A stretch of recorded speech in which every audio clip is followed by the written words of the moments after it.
आजच्या कार्यक्रम छत्रपती शिवाजी महाराज की शिवराय म्हणजे सळसळत्या रक्तात वाहणारा अखंड शौर्याचा स्रोत. शिवबा, रयतेचे राजे, जाणता राजा हे शब्द आजही 350 वर्षानंतर कानी पडताच पूर अभिमानित बोलून येतात. एक झंझावाती वादळाची व रयतेच्या कल्याणकारी राजाची म्हणजे छत्रपती शिवाजी महाराजांच्याच प्रेरणेतून स्वातंत्र्याची लढाई लढली. ज्यांच्या स्वराज्याकडे पाहून भारताचे संविधान करताना भारताचे संविधान लिहिले असे छत्रपती शिवाजी महाराज यांच्या जयंती निमित्ताने उपस्थित गुरुकुल इंटरनॅशनल स्कूलचे मुख्याध्यापक माननीय समीर पिंपळकर सर तसेच सर्व शिक्षक आणि विद्यार्थी यांचे स्नेहपूर्वक स्वागत करतो व शिवजयंतीच्या कार्यक्रमास सुरुवात करतो. कोणत्याही कार्यक्रमाची सुरुवात आपल्या भारतीय संस्कृतीत दीप प्रज्वलन व सरस्वती पूजनाने केली जाते. मी सर्वांना विनंती करतो की आपण दीप प्रज्वलन, सरस्वती पूजन व त्याचबरोबर छत्रपती शिवाजी महाराज यांच्या प्रतिमेचे पूजन करावे.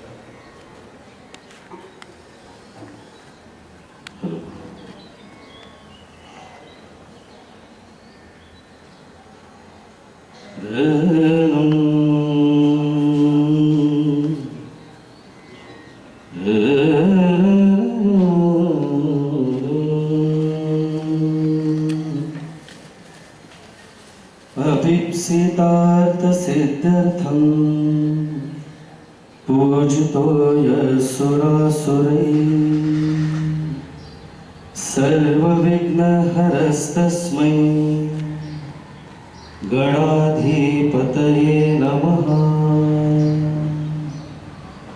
शारदा शारदाम्भोज वदनाम्बुजे सर्वदा सर्वदास्माकं सन्निधिं क्रिया.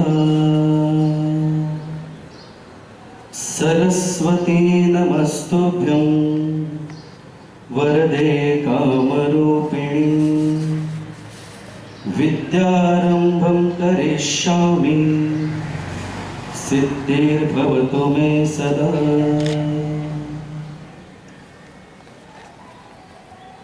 निश्चयाचा महामेरू बहुत जनांसी आधार.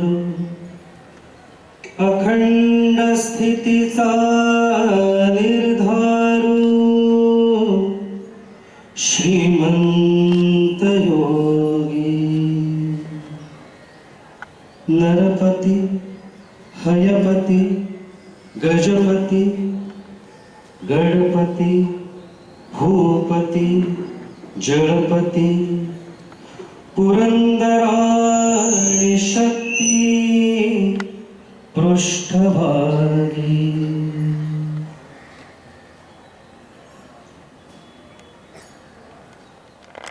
सुरुवात करणार आहे. छत्रपती शिवाजी महाराजांचा इतिहास म्हटला की आपल्याला आठवतो फक्त अफजल खान, शाहिस्ते खान, पुरंदरचा तह आणि आग्र्यातून केलेली सुटका. परंतु या पलीकडे महाराजांनी खूप काही शिकून गेले. मध्ययुगामध्ये अनेक राजे महाराजे सुलतान होऊन गेले तरी देखील छत्रपती शिवाजी महाराजांची इतरांपेक्षा पोवाडे जास्त गायले जातात.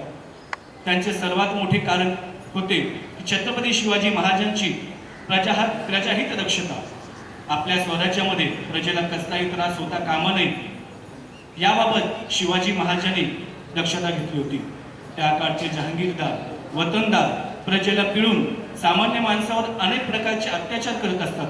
परंतु प्रजेवर पुत्रावर प्रेम करणारे छत्रपती शिवाजी महाराज त्या काळातले एक आगळेवेगळे राजे म्हणून जाणले जात. माय माऊलीच्या स्त्रीत्वाचा केला सदैव सन्मान. माय माऊलीच्या स्त्रीत्वाचा केला सदैव सन्मान. यमसदनी धाडून हैवानांना यमसदनी धाडून हैवानांना राखली स्वराज्याची शान. राखली स्वराज्याची शान. स्वराज्यातील 12 बलुतेला, स्वराज्यातील स्त्रिया आणि 18 पगड जातीतील सर्व सहकार्यांना जमा करून त्यांनी स्वराज्य स्थापन केले. एकदा असे साहस करण्याचा निर्धार केला तर कितीही संकट आली तरी ध्येयापासून विचलित न होण्याचा त्यांचा गुण आजही आम्हाला शिकवण देत असतो. स्वराज्याच्या स्थापनेसाठी आणि सुरक्षितेसाठी शिवाजी महाराजांचे गुप्तहेर हे विविध माध्यमातून समाजामध्ये जात. लोककलेच्या माध्यमातून ते वाघ्या मुरळी, गोंधळी, वासुदेव यांचे रूप धारण करून महाराजापर्यंत गुप्त संदेश पोहोचवायचे. असे विविध संदेश देणारे एक नाटक आपल्या गुरुकुलातील विद्यार्थी आपल्या समोर सादर करीत आहेत. मी विद्यार्थ्यांना विनंती करतो की आपण कार्यक्रमास सुरुवात करू.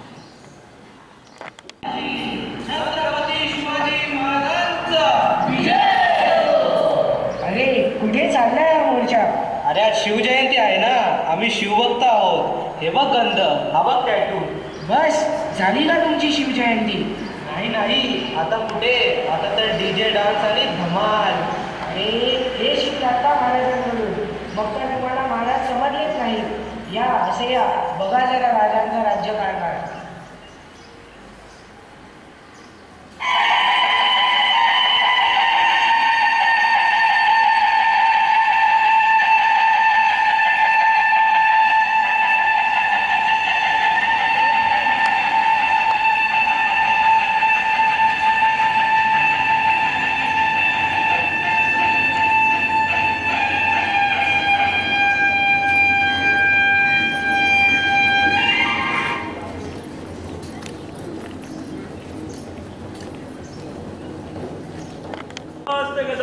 आस्ते कदम महाराज गणपती गजपती भूपती प्रजापती सुवर्ण रत्न श्रीपती अष्टप्रधान जागृत अष्टप्रधान वंदित न्यायालंकार मंडित राजनीती धुरंधर प्रौढ प्रताप पुरंदर क्षत्रिय गुणवंतांच सिंहासनाधीश्वर राजाधिराज महाराज शिव छत्रपती शिवाजी महाराजांचा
मुद्रा स्वीकारावा महाराज. महाराज हे आपलं अष्टप्रधान मंडळ. महाराजांच्या डाव्या हाताला पंडितराव, मोरेश्वर पंडितराव. धर्माची कामे पाहणे हे त्यांचे कर्तव्य. दुसरे न्यायाधीश निराजीरावजी. न्यायदान करणे हे त्यांचे कर्तव्य. तिसरे सुमंत रामचंद्र त्र्यंबक डबील. परराज्याशी संबंध ठेवणे हे त्यांचे कर्तव्य. चौथे सेनापती सरनोबत हंबीरराव मोहिते.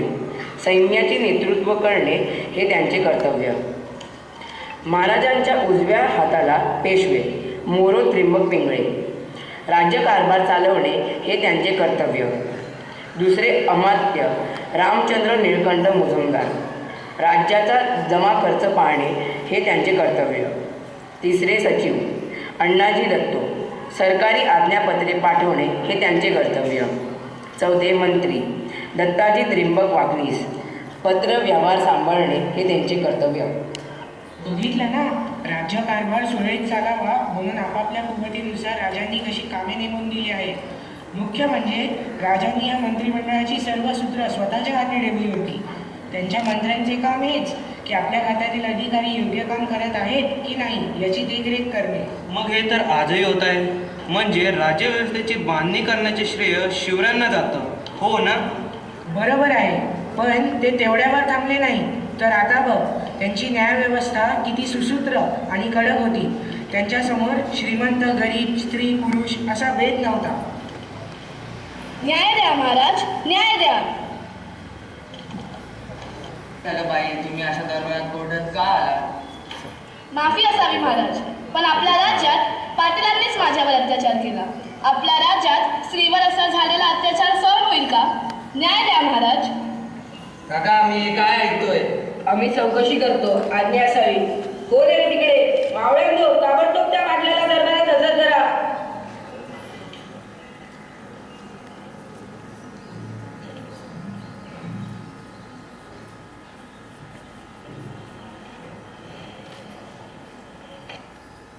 काय पाटील, या बाईंचा आरोप तुम्हाला मान्य आहे का? वय महाराज, आम्ही पाटील आहोत.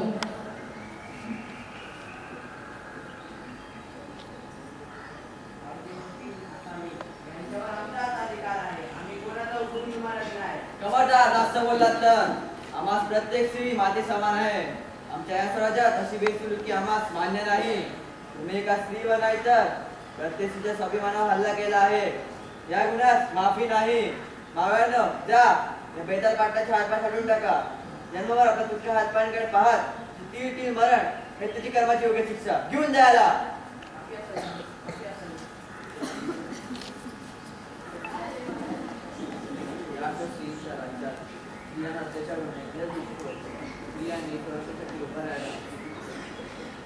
खरंय, स्त्रियांचा स्वाभिमान, त्यांचे रक्षण यांच्या महाराजांना किती महत्व होते.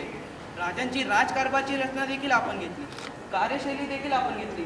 प्रत्येक स्त्रीकडे पाहण्याचा दृष्टिकोन बदलला तर स्त्रियांवर अत्याचार होणार नाही. ज्यांच्या गुन्हेगाराला असेच कडक शासन व्हावं. खरं आहे तुमच्या म्हणणं. आजकालच्या जगात स्वरक्षण खूप गरजेचे आहे. आणि पैशाच्या आणि सत्तेच्या जोरावर गरीब लाचारांवर अत्याचार करणारे लोक तेव्हाही होते आणि आजही आहेत. खरंय, स्त्रियांचा स्वाभिमान, त्यांचे रक्षण याचे महाराजांना किती पिकांवर अवलंबून राहील. पण महाराज, मग सरकारी खजिन्यात मोठी तूट संभवते. खजिना भरला नाही तर स्त्रियांवर आमच्या या स्वराज्यात अशी बेसुलुकी आम्हास मान्य नाही. तुम्ही एका स्त्रीवर नाही तर स्त्रियांनी संरक्षणासाठी उभं राहायला हवं. खरंय, स्त्रियांचा स्वाभिमान, त्यांचे रक्षण याचे महाराजांना किती महत्व होते. राजांची राजकारभाराची रचना देखील आपण घेतली, कार्यशैली देखील आपण घेतली. प्रत्येक स्त्रीकडे पाहण्याचा दृष्टिकोन बदलला तर स्त्रियांवर अत्याचार होणार नाहीत. त्यांच्या गुन्हेगाराला असेच कडक शासन व्हावेत. खरं आहे तुमचं म्हणणं.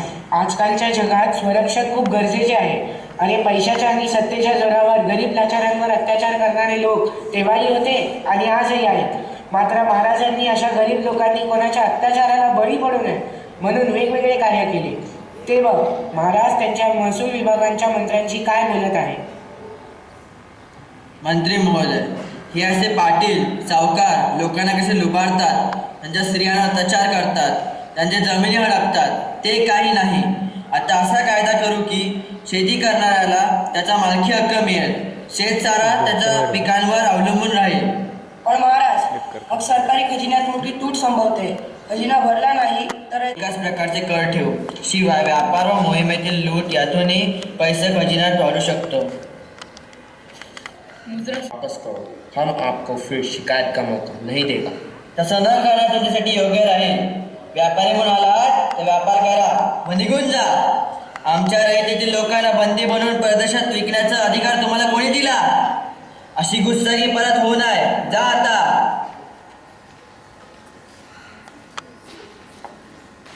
आंबेराव, पाहिलं, आतापर्यंत आमची हयात या अंतर्गत कल्याणला तोंड देत होती. आता या समुद्री मार्गे आलेल्या चाचांचा बंदोबस्त करायलाच हवा. हो महाराज, तुम्ही योग्य बोला आहात. याच्याबाबत खूप तक्रारी कानावर आल्या आहेत. आपण दर्याच्या सीमेच्या रक्षणासाठी काहीतरी केलं पाहिजे. थांबा थोडं. कान्होजी इंग्रज बोलवणं धाडलं आहे. मुद्रा स्वीकारावा महाराज. कान्होजी, दर्या तुमच्या दैवत आणि तुम्ही त्यांची लेकरे. आता या दर्यावर परकीय संकट येऊ पाहत आहे. त्याला तिथेच थोपवा. समुद्र सीमा सुरक्षित राहतील तर आपण सुरक्षित राहू. आपण मांडलेले विजयदुर्ग, सिंधुदुर्ग ची गस्त वाढवा. आरमार तयार करा. ही सर्व जबाबदारी तुमची राहील. महाराज, लई मोठी जबाबदारी दिली. तुम्ही आमच्यावर विश्वास दाखवला. आता आम्ही प्राण गेला तरी शत्रूला सीमा ओलांडू देणार नाही, हे आमचे वचन आहे. हर हर. पाहिलंस, महाराजांकडे कशी दूरदृष्टी होती. समुद्री संकटांची त्यांना कशी जाणीव होती. राज्यकर्ता असावा तर असा. आणि बघ ना, सगळ्यांना जबाबदाऱ्या पद देताना त्यांनी कधी जात, धर्म, वंश याचा विचार केला नाही. ना कोणाला वतनदारी दिली, ना जहांगिरी, ना कोणता जातीभेद. म्हणूनच आज 400 वर्षानंतर देखील आपण महाराजांना पूजतो. खरं आहे, त्यांच्या पदरी ब्राह्मण, क्षत्रिय, शूद्र, वैश्य सगळे एकत्रित आणि निष्ठेने काम करायचे. चल, तुला महाराजांच्या अष्टपैलू व्यक्तिमत्वाचं अजून एक पैलू दाखवतो, ते बघ. आपण लढाई करतो, युद्ध करतो, कधी प्रसंगी झाडे, जमीन, मातीला नुकसान पोचवतो. हे योग्य नाही. तुम्ही यावर काही ठोस पावले उचलावीत याबद्दल मी आधीच बोललो होतो. हो राजा, गडकोटांच्या परिसरात वड, शिसव, नारळ, बाबूळ आणि इतर वृक्षांची लागवड केली आहे. कारण आरमार बांधणीत या वृक्षांची गरज असते. सुकलेल्या झाडांची छाटणी करून त्यांचा वापर जाळण्यासाठी करणार आहोत. त्या जागी अजून नवीन झाडे लावली आहेत. उत्तम. आम्हाला तुमच्या कामाबद्दल शंकाच नाही. महाराजांचा विजय असो. काही लोककलाकार आपली लोककला सादर करू इच्छितात.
पूर्वजांनी आपली परंपरा जिवंत ठेवली आहे.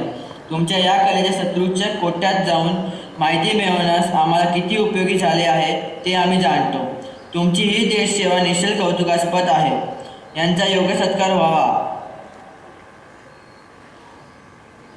बघ हा जाणता राजा, त्यांचे व्यक्तिमत्व आपल्याला अंतर्मुख करत नाही का? राजा हा राज्याचं रक्षण करता, पालन करता असतो, प्रजेसाठी जीवन खर्ची करणारा असतो. महाराजांच्या या प्रशासनाला सुशासनच म्हणावे लागेल. अर्थशास्त्र, पर्यावरण, कला अशा विविध अंगाचा त्यांचा अभ्यास कौतुकास्पदच आहे. कलेच्या जाणकार अशा या जाणत्या राजाला आमचा मानाचा मुजरा. जो 65 किलोची तलवार बाळगतो त्याचे नाव यसाजी. जो हात तुटला तरी शत्रूशी झुंजत राहतो त्याचे नाव तानाजी. जो 2000 शत्रूंशी एकटा लढतो त्याचे नाव बाजी. जो 3 प्रहारात घोडा पुण्यातून दिल्लीला घेऊन जातो त्याचे नाव संताजी. जो ढाण्या वाघाच्या जबड्यात हात घालून त्याचा उभा पाडतो त्यांचे नाव छत्रपती संभाजी. आणि या सर्वांना एकत्र घेऊन जो स्वराज्याचे तोरण बांधतो तो आमचा राजा छत्रपती शिवाजी. छत्रपती शिवाजी महाराजांचा जय भवानी. नमः पार्वती पते.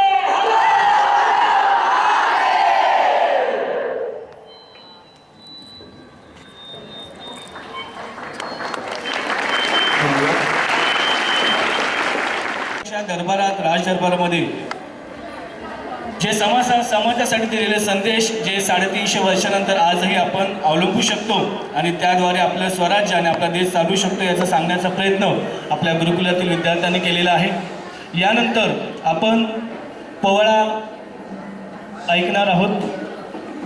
पोवाडा म्हणजे वीरांच्या पराक्रमाचे, विद्वानाच्या बुद्धिमत्तेचे किंवा एखाद्याचे सामर्थ्य, गुण, कौशल्य इत्यादीचे काव्यात्मक वर्णन. पोवाडा हा एक पारंपरिक मराठी गाथागीत आहे. पोवाडा हा महाराष्ट्रात उगम पावलेली एक कला आहे. पोवाड्यामध्ये छत्रपती शिवाजी महाराज आणि तानाजी मालुसरे यांच्यासारखे लोकप्रिय लोकनेते यांच्या कार्यांचा गौरव आणि उत्सव साजरा केला जात असे.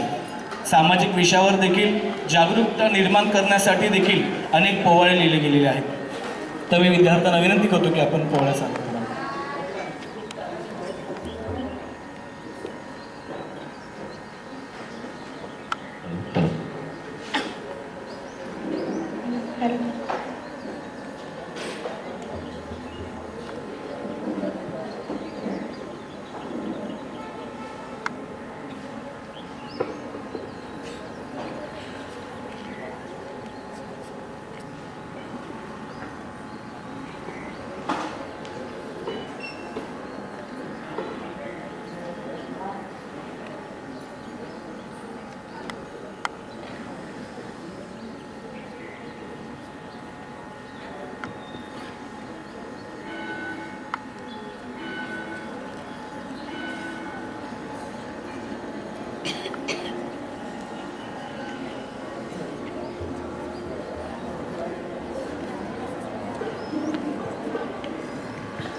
असते.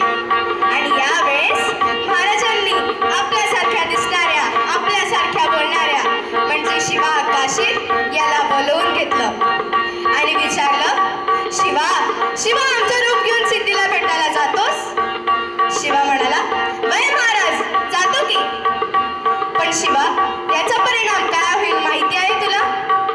वय महाराज, जर मी सिद्धी समोर गेलो तर सिद्धी मला ठार केल्याशिवाय राहणार नाही. एवढंच ना, पण राजा, आपण जर सुखरूप विशालगडावर पोहोचलात तर लाख शिवानावी तयार होतील. आणि ही संधी जर तुम्ही मला दिली तर या शिवाच्या जीवाचं सोनं होईल. राजा, एवढी संधी द्या की मला. आणि त्यावेळेस महाराजांनी शिवाला कडकडून मिठी मारली. तेव्हा त्यांचा अश्रू शिवाच्या पाठीवर पडला आणि शिवा म्हणाला, राजा, माझ्यासारख्यांसाठी आपल्या डोळ्यातून अश्रू आला. आणखी काय पाहिजे या शिवाला? पडलेल्या एका टिपासाठी मरण पत्करेला शिवा. आणि मग ठरल्याप्रमाणे 600 मावळ्यांना घेऊन बाजीप्रभू बांदल महाराजांची पालखी घेऊन निघाले आणि दुसऱ्या पालखीत शिवा काशीद याला घेऊन निघाले. ते कसे? कसे कसे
धन्यवाद.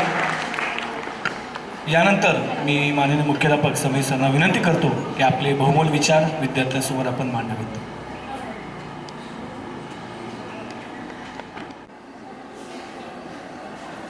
सगळ्यांना नमस्कार. आज छत्रपती शिवाजी महाराज जयंती या निमित्ताने सगळ्यांना खूप खूप शुभेच्छा. सर्वप्रथम आपण 3दा घोषणा देऊया. छत्रपती शिवाजी महाराजांचा विजय असो. छत्रपती शिवाजी महाराजांचा विजय असो. छत्रपती शिवाजी महाराजांचा जय भवानी. जय भवानी. हर हर महादेव. आज गेले कित्येक वर्ष आपण शिवजयंती सातत्याने साजरी करत आहे. आज तुमच्या समोर विद्यार्थ्यांनी जे काही नाट्यद्वारे एक छोटीशी घटना तुमच्यासमोर प्रस्तुत केली, त्यावरून तुम्हाला निश्चितच शिवाजी महाराजांचं चरित्र, त्यांचं अभ्यास किती असणार, जे आजपर्यंत आपण त्यांची आठवण करत आहे. आज महाराष्ट्रातले प्रत्येक मनांवर सुवर्ण अक्षरामध्ये लिहिलेलं नाव आहे छत्रपती शिवाजी महाराज. त्यांचं नाव घेतलं तरी आपल्याला अंगावर काटा येतो. त्या काळात त्यांनी दिलेला लढा, म्हणूनच आज आम्ही महाराष्ट्र म्हणून, मराठा म्हणून या राज्यात जगत आहे. निश्चितच 6वी 7वीचे विद्यार्थी आपल्या समोर बसलेले आहेत. आज मी त्यांना विनंती करेन का अजून मोठ्या प्रमाणात गुगल सर्च करा. तुम्ही मोबाईल वापरताय हे आम्हाला माहिती आहे. गुगल सर्च करून डिटेलमध्ये महाराजांची हिस्ट्री पूर्ण, किती किल्ले, किती युद्ध त्यांनी केले आणि जिंकले, त्यांचं पूर्ण चरित्र कसं वाचता येईल याच्यावर निश्चितच विचार करा. आणि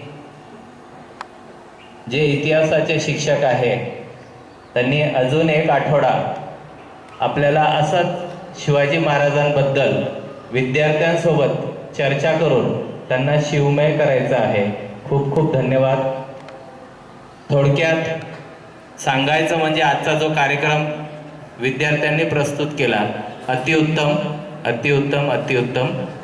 पोवाडा तर ऐकल्यानंतर, मागच्या वेळेला आपण पोवाडा ऐकला, आज पण ऐकला, डोळ्यातून निश्चितच त्या क्षणाचं प्रदर्शन होतं आहे आणि डोळ्यातून अश्रू निघतात आहे. एवढंच बोलून जय हिंद, जय महाराष्ट्र. धन्यवाद सर. आपले मार्गदर्शन आम्हा सर्वांना नेहमीच उत्कृष्ट काम करण्याची प्रेरणा देते. सुप्रभात. मी अर्चना करांगडे. शिवजयंतीच्या कार्यक्रमाचे औचित्य साधून मला आभार प्रदर्शनाची संधी दिल्याबद्दल सर्वांचे धन्यवाद. एक होते राजे शिवाजी. भीती नव्हती त्यांना जगाची, चिंता नव्हती परिणामांची, कारण त्यांना साथ होती भवानी मातेची आणि आई जिजाऊंची. त्यांची जात मर्द मराठ्याची, मुहूर्तमेढ रोवली स्वराज्याची. म्हणूनच म्हणतात जय भवानी, जय शिवाजी. आज आपण ज्या महापुरुषाच्या जयंतीचा सोहळा साजरा करण्यासाठी येथे एकत्र आलो आहोत ते म्हणजे स्वराज्य संस्थापक, पराक्रमी योद्धा, जनतेचे रक्षणकर्ता आणि आदर्श शासनकर्ता छत्रपती शिवाजी महाराज. त्यांच्या पराक्रमाच्या गाथा आजही आपल्या हृदयात प्रेरणादायी ठरतात। सर्वप्रथम मी त्या ईश्वराचे आभार मानते ज्याने हा कार्यक्रम करण्यासाठी लागणारे बळ आम्हाला दिले। त्यानंतर मी आपल्या शाळेचे मुख्याध्यापक माननीय श्री समीर सर यांचे विशेष आभार मानते। त्यांच्या मार्गदर्शनाने हा कार्यक्रम यशस्वीरित्या पार पडला। आपल्या शाळेच्या व्यवस्थापकांचे पण मी खूप आभार मानते जे नेहमीच आपल्याला पाठिंबा देत असतात। आपल्या पाठीशी नेहमी खंबीरपणे उभ्या असतात अशा पर्यवेक्षिका अंजली मॅडम आणि जोशी मॅडम यांचे पण मी खूप खूप आभार मानते। तसेच या कार्यक्रमाचे उत्कृष्ट नियोजन करणाऱ्या शिक्षक वृंदांचे देखील विशेष आभार। कार्यक्रमात भाग घेणाऱ्या सर्व विद्यार्थ्यांचे मनपूर्वक अभिनंदन आणि आभार। त्यांनी आपल्या कलेच्या माध्यमातून शिवचरित्र मांडले आणि कार्यक्रम अधिक प्रभावी केला। आपण नेहमीच महाराजांबद्दल आग्र्याहून सुटका, शाहिस्तेखानाची फजिती ह्याच गोष्टी ऐकत आलेलो आहोत, पण आज आपल्या विद्यार्थ्यांनी शिवाजी महाराजांचे व्यवस्थापन म्हणजेच मॅनेजमेंट कसे होते याचा देखावा अत्यंत सुंदर रीतीने आपल्यासमोर मांडला। शेवटी मी आपल्या शाळेच्या सर्व शिक्षकेतर कर्मचाऱ्यांचे आभार मानते। त्यांची नेहमीच आम्हाला मोलाची साथ असते। जाणते अजाणतेपणी जे कोणी राहून गेले त्यांचेही मी मनपूर्वक आभार मानते। अशा प्रकारे छत्रपती शिवाजी महाराजांची शिकवण आपण सर्वांनी आचरणात आणली पाहिजे। त्यांनी दिलेल्या स्वराज्याचा संदेश आपण आपल्या आयुष्यात रुजवला पाहिजे। त्यांच्या विचारांवर चालण्याची आणि स्वराज्याच्या आदर्शांना पुढे नेण्याची आपण शपथ घेऊ। जय भवानी, जय शिवाजी। धन्यवाद।